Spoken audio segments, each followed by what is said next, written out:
Okay, number one, part A and B are pretty straightforward. So just remember we divided by 12 because it's monthly to give us 0.01374.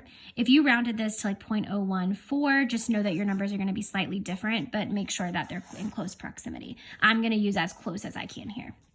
But C gets a little tricky, so I do want to look here. Find her minimum monthly payment for the first month. So the minimum payment is going to vary. So example, mine pretty much every month is $25 on my credit cards. But if I look at this statement closely, the minimum monthly payment says $25 or 5% of the outstanding balance, whichever is greater. Okay, well, I already know $25 is one of the options. Okay, so $25 or 5% of the balance. Well, I know 5% of the balance is $2,800, right? What does of mean to do? Multiply. $2,800 times 5% is going to give me $140. Well, my minimum payment must be $140 because it told me it needs to be the greater one, right? So that means I'm making $140 per month. $140 is my minimum in month one, okay? How much of the payment was interest? All right, well, how do I find the interest for each month? Well, I take the principal amount times, not the 5%, that's the minimum payment, times that interest rate, right? The monthly rate. I'm not trying to find the yearly one, I want to know the monthly one, so I use 0.01374.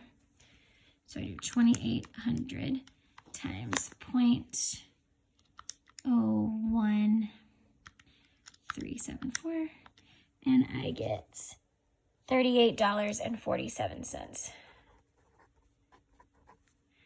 Okay, so this is where things get important for you to pay attention here.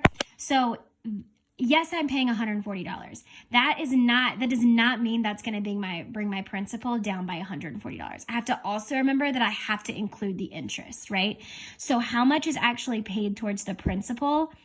So it's going to be $2,800, not minus $140, but I have to take out that interest first, right? So how much was paid towards the principal? Well, I take my payment, my monthly payment, minus my interest rate, $38.47.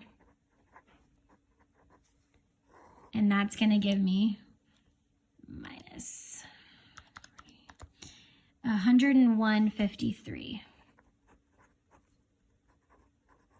So 101.53 is actually what I am paying towards the principal amount, right? So that would be how to lower that number there. So I got to pay off my interest first, then I can pay off my balance towards the principal. So 101.53 is actually what will bring that balance down.